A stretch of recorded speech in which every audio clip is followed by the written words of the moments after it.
Welcome to another episode of Mike's Money Picks. Today on the podcast, we have a signature event on tap on the PGA Tour this week. In fact, this is starting a run of two really good signature events. This week is the Arnold Palmer Invitational. Next week is the Players Championship. So all of the best names in PGA Tour golf are going to be out in these next 2 weeks, competing on tough golf courses that are going to test them to their limits. And it's going to be really interesting to play all kinds of games this week, whether you're playing DFS, betting, or one and done. Here on this episode, we promise to give you a full comprehensive preview of the tournament in 30 minutes or less. So whether you are playing DFS, betting, or playing one and done, we will have you covered and tell you everything you need to know about the Arnold Palmer Invitational.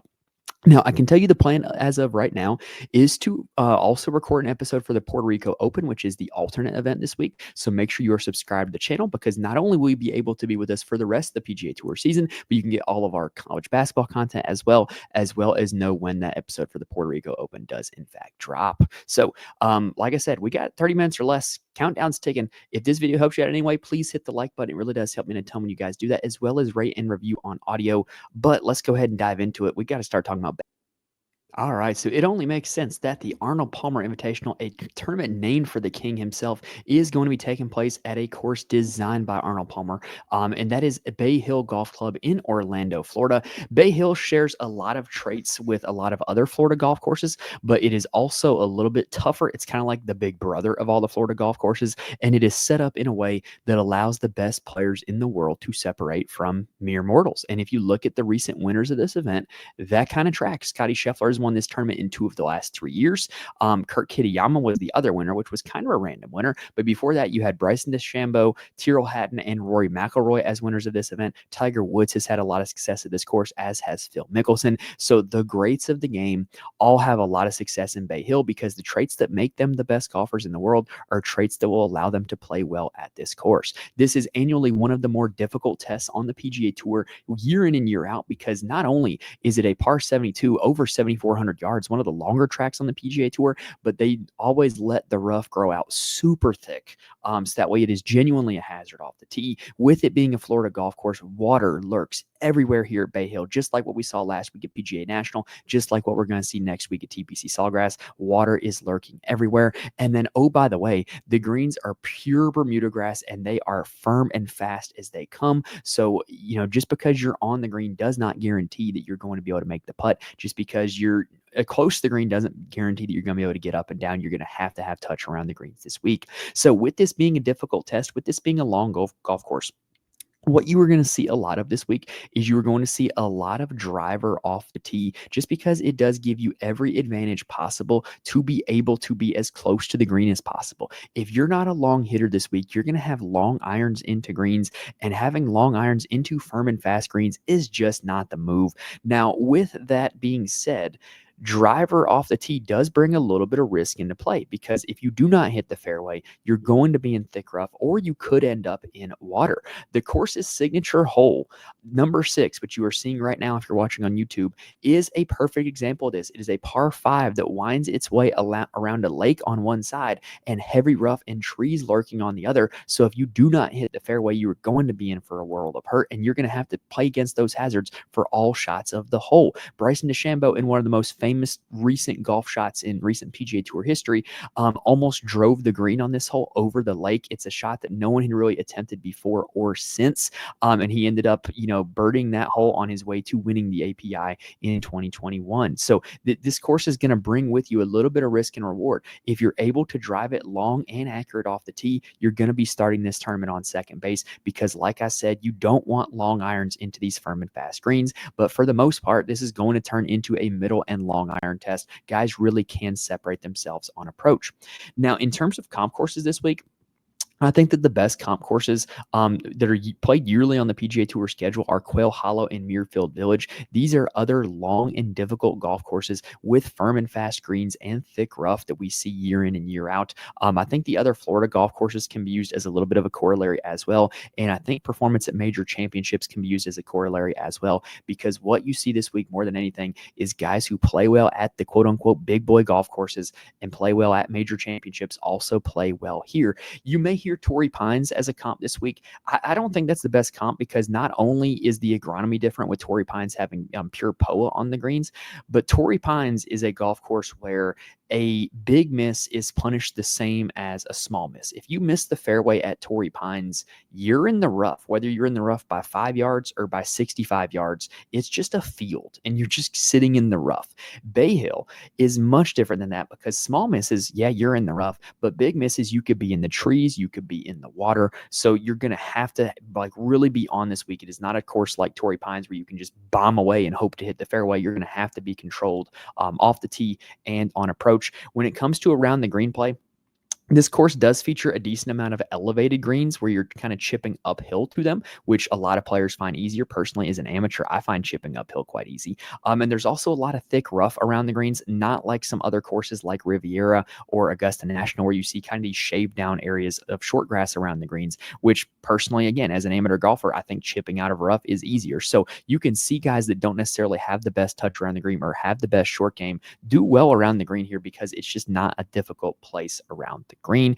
The greens themselves, look, Arnold Palmer, like as an architect, there's one course near my area that Arnold Palmer designed. I have played it. I've never played Bay Hill. I don't have that kind of budget. I don't live in that area.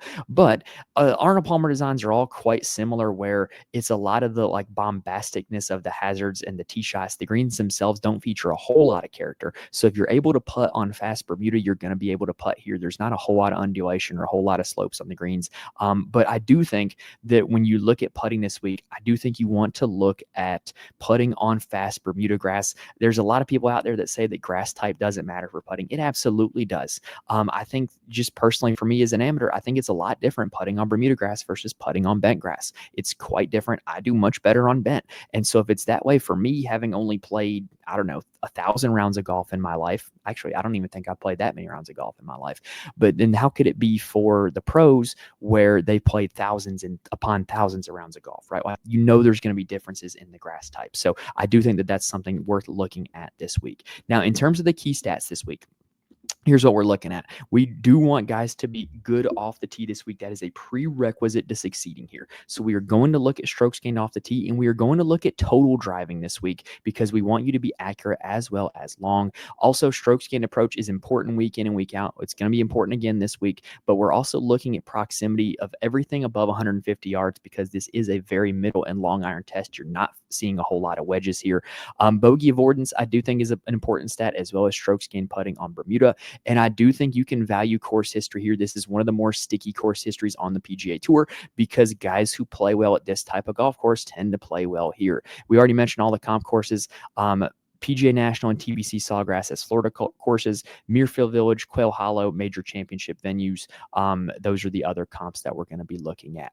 All right, so that does it for the course breakdown and the key stats this week. Let's go ahead and dive down the rabbit hole. Now, if you've been with us for a while, you do know that when I say dive down the rabbit hole, I'm referring to the rabbit hole, which is a tool from BetSperts Golf that allows you to use all kinds of different conditions and filters to allow you to really isolate the micro skills that you want to in order to find the golfers that are going to be best at a specific course. And it allows you to build a custom model to really dive into the numbers and find out who's going to do well at different courses. I think it's the best golf data site around, and I cannot recommend them enough. So here's what we're looking at this week. I want to look at just recent tee to green play in 2025, who the best golfers in the field have been in the calendar year 2025. Michael Kim is number 1, followed by Rory McIlroy, Justin Thomas, Sepp Straka, and Taylor Pendrith as number 5. I wanted to do the same thing on strokes gained approach as well, just in the calendar year 2025. You've got Nick Taylor, Justin Thomas, JJ Spawn, Sepp Straka, and Scotty Scheffler as your top 5. Then I wanted to look at total driving over the last year. We already mentioned the importance of this stat. Your top 5 in that category: Scotty Scheffler, Isaiah Salinda, Joe Highsmith, Davis Thompson, Taylor Pendrith. When you start looking at the top 10, though, you get a little more familiar names: Akshay Bhatia, Ludwig Oberg, Max McGreevy, Sam Stevens, and Victor Hovland, rounding out your top 10 there. Now, strokes gained off the tee, I wanted to filter it out so that way it is only driver-heavy courses that feature a medium or high missed fairway penalty, because that's what you're going to see here this week: a lot of driver and a legitimate penalty off the tee. Top 5 in that category: Rory McIlroy, Ludwig Oberg, Minwoo Lee, Sungjae Im, and Ben An. Then I wanted to look at strokes gained approach on long golf courses only, who are the best in that regard, because long golf courses tend to lend themselves to the most middle and long irons. So who are the best in the field on that? Scotty Scheffler, Tony Finau, Hideki Matsuyama, Corey Connors, JJ Spawn, and Xander Schauffele are your top 6. I wanted to also look at those 2 proximity ranges that I talked about. 200 plus first. The best in the field, Victor Hovland, JJ Spawn, Lucas Glover, Robert McIntyre, Max McGreevy. And then 150 to 200. It's a much different list. Jackson Koiven, who's I believe, an amateur playing this week. Tony Finau, Scotty Scheffler, Corey Connors, and Joe Highsmith. Now, in terms of strokes gained around the green, I wanted to look at places that have thick rough, who does well around the green. Tony Finau, Davis Thompson, Hideki Matsuyama, Scotty Scheffler, and Sungjae Im as your top 5. And then strokes gained putting on only fast Bermuda grass, the best in the field, Harris English, Ben Griffin, Mackenzie Hughes, Max Grazerman, Shane Lowry. Rounding out the top 10 are kind of more your usual suspects at putting: Thomas Dietrich, Sam Burns, Wyndham Clark, Ludwig Oberg, and Jacob Bridgman. Then I wanted to look at strokes gained total at, let me see which filter this is, at difficult golf courses. Oh, no, I'm sorry, this is long golf courses coming up next. At just long golf courses, who are the best in the field? Scheffler, Schauffele, McIlroy, Hovland, Matsuyama, a real who's who there. And oh, by the way, when you switch it over to just difficult golf courses, it's the same 5 guys: Scheffler, Schauffele, Matsuyama, McIlroy, and Hovland. So you really have a bit of a usual suspects there when looking at long or difficult golf courses, who plays them well. Then I wanted to also look at just Bay Hill only, who are the best players in the field: Rory, Scotty, Sungjae, Fitzpatrick, Homa as your top 5, Jason Day, Corey Connors, Chris Kirk, Keegan Bradley, and Will Zalatoris rounding out the top 10, Victor Hovland coming in at 11. Then I also want to look at my list of comp courses, which we discussed already. The best players in the field at those comp courses, no surprise: Scotty Scheffler, Patrick Cantlay, Rory McIlroy, Colin Morikawa, Xander Schauffele is your top 5, Shane Lowry, Adam Scott, Sepp Straka, Justin Rose, and Russell Henley rounding out your top 10. Victor Hovland coming in at 11th. So you throw all that into a custom model, and it really pops out no surprise. I think this week is a classic week where there are 2 elite players in the field that are like known quantities, great history at this course, great fit for this course. And they're very clear, by and large, the 2 best players in the field right now. That's Scotty Scheffler and Rory McIlroy. They came in exactly in that order in my custom model: Scotty Scheffler and Rory McIlroy. Now, I will not be betting either of these guys to win this tournament outright, because I just don't believe in betting outright winners at that short odds. I just don't. If I were to do something like that, I would like parlay it with like Duke to win the ACC tournament, or something like that. I think you could do something like that and make it worth your while. But I really struggle to bet a guy under 10 to 1 to win a tournament. Now, I do think if you're looking to bet Scotty or Rory this week, I think something like a top 10 or top 20 parlay with just those 2 guys, or, add in somebody of your choice. I think that that's a reasonable way to look at it. I think if you are betting outright winners this week, I do think that an each way bet would be a way to do so that wouldn't overexpose yourself if Scotty or Rory runs away with this thing. Because if you look at recent signature events, if you look at recent, majors and competitions where all the best golfers are around, who's been winning a lot of them? It's been Scotty and Rory, and Xander to an extent. We're going to talk about Xander here in a little bit. But yeah, those 2 guys have just been running away with it. And so to me, you're going to want to make sure to factor that in, because this course sets up really well for the both of them. They both have won at this event, and you're probably going to want to get some exposure to both of them in whatever format you're playing. Now, third in my custom model is Xander Schauffele. No surprise there, right? Like, you look at his major history, you look at his track record at long and difficult golf courses, no surprise Xander comes in number 3. Hideki number 4, another guy, not really much surprise there. The interesting thing with Hideki to me is he's getting like no traction this week. And I kind of think that's when you want to play Hideki, is when nobody's talking about Hideki. You don't want to play Hideki right after he won, or right after a big performance. You want to play him when everybody's off of him. And so I think that Hideki is going to be a guy that I'm going to be looking at a lot this week. Colin Morikawa, number 5. I don't think this is a bad Colin Morikawa course. I think his distance off the tee does limit him a little bit, but he's going to be playing from the fairway more than others. He's going to be giving himself plenty of chances to use his iron game, because he's good with every iron in his bag, including the long ones. So I don't think that this is a bad spot for Colin. Here's where the list starts getting interesting for me. Shane Lowry, number 6. Shane Lowry, has a surprisingly great track record at long golf courses. He also has a surprisingly great track record at my comp courses. He just hasn't really put it all together at Bay Hill. And he's deceptively a good putter on fast Bermuda grass. I was surprised when I saw that. So I do think that this is a really good spot to deploy Shane is at this golf course. Ludwig Oberg, number 7, not surprised there. Tony Finau, 8, not surprised when you think about the types of courses he plays well. Russell Henley, 9, Tommy Fleetwood, 10, and that is the top 10 of my model. It's a pretty chalky top 10 with only Shane Lowry being in Russell Henley being in the 8K range. Everybody else 9K or higher on DraftKings. For the 7K range, the first guys that pop up for me are JJ Spawn, Adam Scott, Taylor Pendrith, and Michael Kim. JJ Spawn, I know exactly why he pops up. It's because I put such an emphasis on approach play. It's not really a surprise that that's where he pops up because that's where he's been great at is his approach play.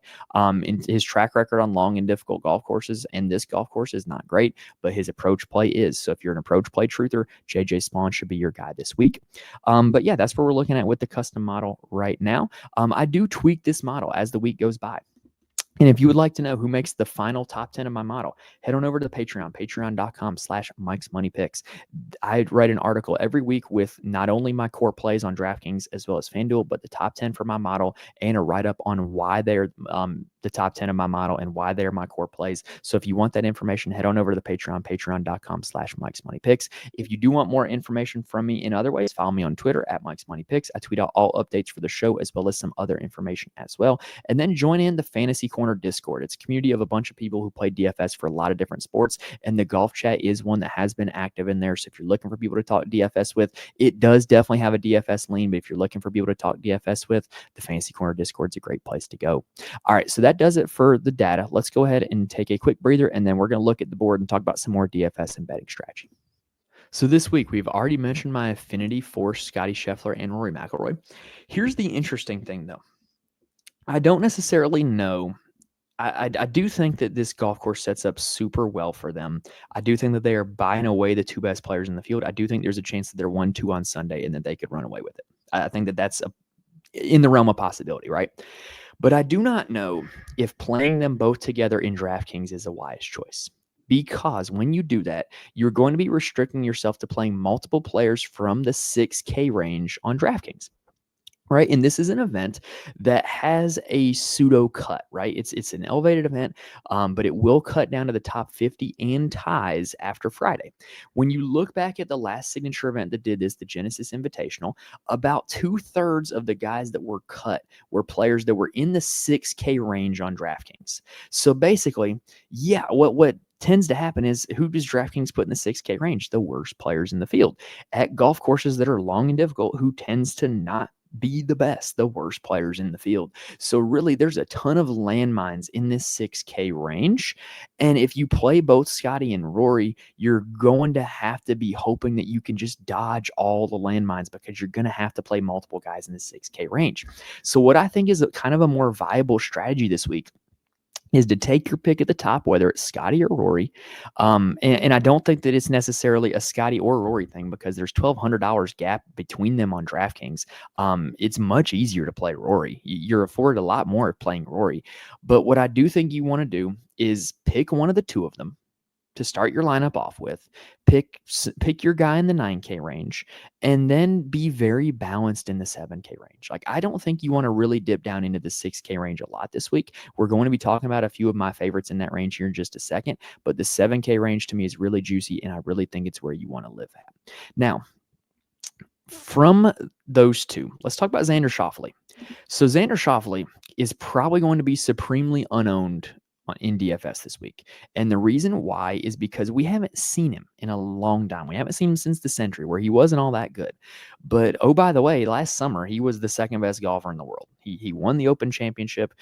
He almost won the FedEx St. Jude, almost won the BMW, almost won the Tour Championship. He was great over last summer, right?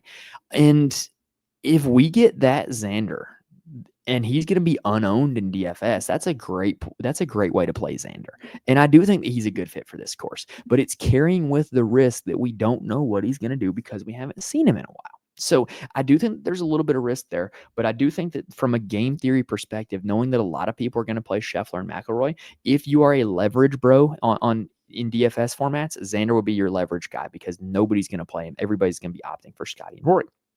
And also, I think that more people are going to play Ludwig right below him. Ludwig, we just saw won a signature event at the Genesis Invitational at another long and difficult golf course. And oh, by the way, Ludwig is quite accurate off the tee as well as his outstanding length with his driver. So I do think that this is a great course fit for Ludwig. And I do think that a lot of people are going to opt to play him as well. So I think that Xander is going to be your forgotten guy. Now, we've already mentioned some of the 9K guys that I like. I do like Colin. I do like Hideki. I do like Finau. Let's talk about Justin Thomas, because what Justin Thomas has been doing lately has kind of gone under the radar. He's turned back into one of the best approach players in the world since the start of 2025. Like, you look at his last 5 tournaments, the only one that he lost strokes in on approach was Pebble Beach, but that was very minimally. He's averaging well over 1 stroke per round on approach in every other start. And to me, that is what makes Justin Thomas so good, is his approach play. If he's back to being a great approach player, he can go back to being the old Justin Thomas that we saw winning major championships. And I think he absolutely can do it here at this golf course. His around the green form is pretty good. I really do think that this is a really good spot for Justin Thomas at $9,400. Now, we've been talking kind of a lot of weeks about like who my easy fade is. I'll be honest with you. I kind of think it's going to be Tommy Fleetwood this week.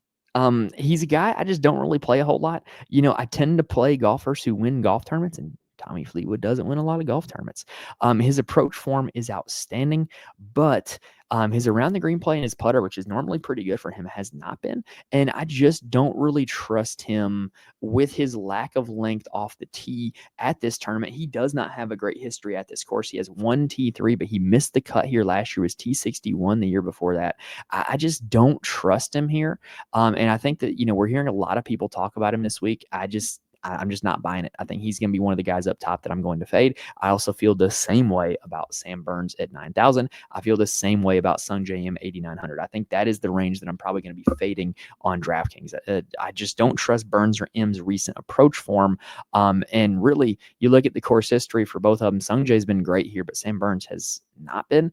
So I think that those are like really easy fade calls to me. Now, the guy we got to talk about in the 8K range, we already mentioned my affinity for Shane Lowry. I like Keegan Bradley a lot this week as well. He's a great total driver of the golf ball, pretty good at long and difficult golf courses. We got to talk about Victor Hovland, though, because if we're getting old school Victor Hovland, this is like the ideal course for old school Victor Hovland, right? However, the question is, are we going to get old school Victor Hovland? Well, he's coming off of a missed cut at the Genesis in which he really just chipped and putted his way out of the tournament. His approach play and his off the tee play have not been bad in 2024. It's been his around the green play and his putting. Well, he's at a course where his around the green play should be much better. He is at his best when he is chipping out of thick rough, and this course has a lot of it that he's going to be chipping out of. And so I do think that that's a much better fit for Victor Hovland. And if we do get the same ball striking profile from Victor, and he's able to kind of right the ship with that around the green play, I think this could be a really good spot for him at $8,300 on DraftKings. Last 3 years here, runner up, T10, T36, never missed a cut in 6 tries at this event. Now, another guy I want to talk about this week. So Wyndham Clark, deceptively good at long and difficult golf courses. He's probably going to be a pretty popular play. Robert McIntyre is a guy that nobody's going to be playing. Robert McIntyre rated out really highly in my model in terms of his approach play from 200 yards plus. You look at his general profile or approach play is his weakness. He's generally a really good short game player. He's generally a really good driver of the golf ball. And his approach play recently has been pretty hit or miss, but when it hits, you get really good finishes like T15 at the Century, T6 at the Waste Management Phoenix Open. And in the tournaments he hasn't played well, he hasn't brought his short game or his putter. And I think that it's more likely that is going to turn around and flip, and the approach play is going to continue. And I do think that this is a really good spot for McIntyre if he's able to continue that approach play and flip the putter. Now, there's another guy that's the exact opposite situation. Akshay Bhatia was a great tee to green player in the early years of his career. Terrible putter. Well, now he's putting the ball great. He's gained strokes putting in every tournament in 2025, but his tee to green play has gone a little bit south. Well, what if that just flips and the putter remains? His around the green play has been atrocious. What if, like Victor Hovland, he's better when he's just chipping out of thick rough? He's a great total driver of the golf ball. I really, really like Akshay Bhatia here. He is going to be one of my favorite plays this week at $7,800. Now, heading on down the list, I want to talk about Thomas Dietrich. So Thomas Dietrich has a deceptively good history at long golf courses. You remember he was in the mix at Valhalla at the PGA Championship. He also has played well at the Farmers in the past. He played well at the Century. He played well at the U.S. Open last year. Like, he generally dials up long driver heavy golf courses pretty well. And this is going to be one of those. Now, last year he did not play in this event. He did not qualify for it, but I do think that this is a pretty good spot for him. I do not like how poor his irons were at the Genesis Invitational, but I'm willing to write that off by the fact that he had just won the week before. And, how easy is it the week after you win just to kind of mail it in the next week at a signature event and not play well? I think that this is a really good spot for Dietrich. I think he makes a lot of sense as a 7K value play here at this tournament. He's a great Bermuda putter. He's great at long golf courses, and the approach form, with the exception of the Genesis, has been really good. So I'm going to be in on Thomas Dietrich here this week. All right, now in the 7K range, like I said, I think there's a few of them that I do like. Nick Taylor's approach form is undeniable. I don't think that this is a good course fit for him because he is not long off the tee, but he did come 12th here last year, and his approach form is insanely good. Insanely good. I think that alone is worth taking a look at him. Harris English is really good at long and difficult golf courses. We saw that when he won the Farmers earlier this year. In the last 2 years here, he's T21 and T2. That's pretty rock solid, right? So I do think that Harris English is certainly worth a look as well. I really like Nick Dunlap this week. So Nick Dunlap, when you look at the course of his career, he did make the cut here last year, T48. He's not playing bad golf right now, especially in his approach play. But Nick Dunlap is really good at very straightforward golf courses. Courses like Muirfield Village, courses like at the American Express, like TPC Southwind, where it's like where you can stand on the tee and say, hey, I need to hit it here. I can't hit it there. Bay Hill is one of those courses. Scotty Scheffler is also really good at those courses because he's so strategic in where he misses, right? I think Nick Dunlap is in a pretty good spot for this course. I really do. So at $6,300, I'm going to be willing to take a shot on him here at this event. The other guy that I'm willing to take a shot on, Max Homa. Like, he's been truly awful this year, truly awful. But very few people play Bay Hill better than Max Homa. And he's well rested. He hasn't played in the last 2 weeks. And maybe he's been able to right the ship, and maybe he's able to return to old school Max Homa here at this golf course. I'm willing to take a chance on that because his form here is just undeniable. Played it 5 times, never finished worse than 24th. 2 top 10s, 2 other top 20s. Like, just really, really good stuff for Max Homa here at this golf course. The other guy that I'm going to hype up is Jacob Bridgman. So Jacob Bridgman, coming off of a very good weekend performance at the Cognizant. He is a great Bermuda putter. He is in really good approach form. And you look at what he did last year. He was better at some of the longer golf courses last year. T21 at Texas. I think there's enough here with Bridgman's resume that I'm willing to take a shot at him with his recent form coming in to think that he might play well here. All right, so let's go ahead and real quick, we're done with the player breakdowns. Let's go ahead and talk one and done for this week. So this is a signature event this week, right? Which means that the purse is going to be massive. So this is a week where you are going to want to play the best players, right? Like, you want to play somebody this week who is going to not only have a good chance to win, but like, this is where you play the big boys. And we already mentioned, I think that this is a great spot for Scotty and Rory for this tournament. I think that this is a great spot to play both of them, right? Like, I think that really you can make an argument to play either of them. There are very few courses down the road where they're going to have as much of an advantage tee to green as they do here. And so I really do think that Scheffler McIlroy is a great place to play either of the two of them in one and done. If you want to get super crazy, play Xander in his first start after the injury. Like, maybe if you're way back behind in the one and done, I think he could be a high leverage play. I probably won't go that route.